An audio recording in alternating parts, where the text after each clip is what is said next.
In this video, we will learn how to divide the number 99 by 4 using the long division method. See that the first digit 9 is greater than 4, and we know that 4 times 2 is 8. Subtract, we get 1. Now 1 is less than 4, so we will write down this 9 here. Now 4 times 4 is 16. Subtract, we get 3. Now 3 is less than 4, but we don't have any number to bring down here. So we will borrow one zero, and for that we will put a decimal here. Now 4 times 7 is 28. Subtract, we get 2.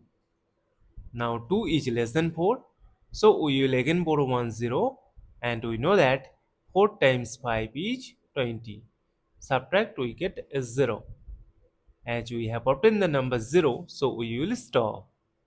Therefore, 99 divided by 4 is equal to 24.75, and this is our final answer. Thank you for watching. Please like, share and comment on the video. Also do subscribe the channel.